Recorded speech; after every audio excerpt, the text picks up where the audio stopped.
You guys aren't stupid, and you'll get it as well. Ah, eat that, bitch.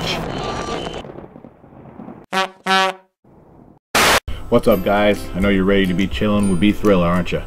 Yes, I know you are. So let's get into some happy news stories. Not that bullshit you see on CNN or any other stupid news sites you may see.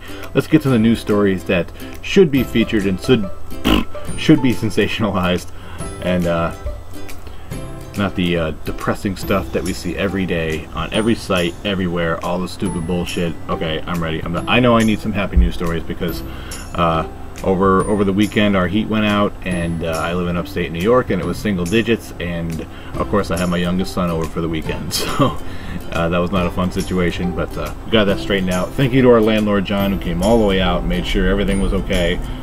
Worked tirelessly to make sure that we had heat and we weren't freezing our asses off, and yes, very good thing. So let's jump into this. This news, as always, brought to you by goodnewsnetwork.org. It's my default place to go to find some happy shit. Beloved internet grumpy dog finally adopted. Oh, look at him, isn't he cute? And he's wearing a bow tie. Bow ties are cool. Doctor Who reference. Go get it. Sheldon was brought to an Arizona animal shelter a few days before Christmas, but with such a Scroogey looking mug, there weren't any potential adopters interested in bringing him home. Why not? He's so freaking cute. What the fuck is wrong with you people? A grouchy looking mug. Shut up. Heather Haltmeyer, a volunteer at the Maricopa County Animal Care and Control Shelter, easy for me to say, who specializes in taking photos of canines that need a special spotlight for adoption, made a post on the organization's Facebook page for Sheldon. She couldn't help but gush over how perfect this grouchy pup really was. Look at his face. We may be biased, but we think Sheldon should be a doggy celebrity with all those expressions, wrote Heather. Sheldon is a great dog with a great energy level.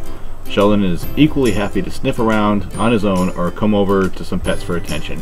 Oh, and get this, he already knows sit and paw too. Wow, look, smarts, and personality. The post became a huge hit and was spread far and wide, with social media users admiring his countenance and tagging him with hashtag GrumpyDog. Most importantly, however, these photos eventually reached Emmy Shamil, sorry if I didn't pronounce that correctly, who fell in love. That is awesome. Without waiting more than a day, Emily headed to the shelter the following morning and signed the adoption papers for Sheldon, who has finally been renamed Kaz. Oh, Kaz reportedly spends his days snuggling with his new mama and hanging with Emily's 5 rescue cats. Very cool story. It's always a good thing when pets get rescued because animal shelters, they do what they have to do. They only have so much space, and unfortunately some animals have to be put down, but the rescue people are cool. They go in there and just take pets and save their lives and give them love and everything they need, so always good stuff. Man saved scraps for decades to raise $400,000 for children's home. What the? Johnny Jennings has been saving every penny and scrap of paper so he can help abused and abandoned children, and since he started this endeavor in 1985, he's raised over $400,000. The 86-year-old earns money by collecting paper, cardboard, and cans for recycling. Over the course of the last 32 years, Jennings has saved 79,000 trees by reselling 9 million pounds of paper. He's also collected $20,000 in pennies, which is equal to about 24 miles of the copper coins. Holy shit. That is absolutely insane. Every dollar that the senior collects, he donates to the Georgia Baptist Home for Children near Ringgold, Georgia. The facility cares for hundreds of children that have been rescued from abusive houses or trafficking rings within the state. Holy shit, that's fucking amazing. This must be this guy's life's work. I mean, holy shit, $400,000. He's been saving shit since 1985. That is unbelievable. Like, seriously. Good for him, man. That is definitely cool. Hope for obesity. First time in modern memory, Americans drank more water than soda. I know that's a good thing because I've been drinking a lot more water than soda the past couple of years, and suffering from a vestibular condition, not being able to move around a lot. I'm still a little bit overweight for my frame, but I think definitely, because I used to drink Pepsi non-stop. That was all I would drink. Now I drink more water-based energy drinks, and I think it's definitely helped to keep my weight from going too far. Bucking a historic trend, Americans reportedly consume more bottled water than soda in 2016. According to the Beverage Marketing Corporation, Bottled water sales volume grew 12.8 billion gallons, resulting in about 39 gallons of bottled water per person as opposed to the estimated 38.5 gallons of soft drinks. Nice. Though this raises concerns for whether Americans are efficiently recycling the materials used to package bottled water, the report offers hope for tackling the surging obesity rate worldwide. So there you have it, folks. Not all the news is bad in America. Obesity is definitely a thing, and drinking more water will help you tackle that. Iceland to become first country requiring equal pay for women. Holy shit, what a fucking concept. Well, golly gee. Icelandic representatives announced at the International Women's Day Summit in New York earlier this week, or at the whatever, that they plan on becoming the first country in the world to enforce equal pay for women at a national level. The law, which is set to be fully enforced by 2020, would require companies with more than 25 employees to become certified as an equal pay employer every 3 years. The bill is expected to receive wide support from the Icelandic Parliament, which reportedly consists of half women and half men.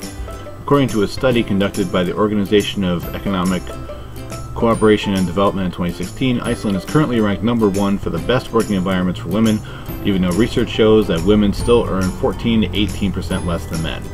Iceland is followed closely by Sweden, Norway, Finland, Poland, and France, respectively. The United States is ranked at number 20, no fucking surprise there, which is below the OECD's average. Well, I mean, hopefully this will become a trend and the United States will follow suit. It's one of the many, many problems we have in this country. So get on that, government. Oh wait, Donald Trump's the president. Forget it. It ain't ever gonna happen.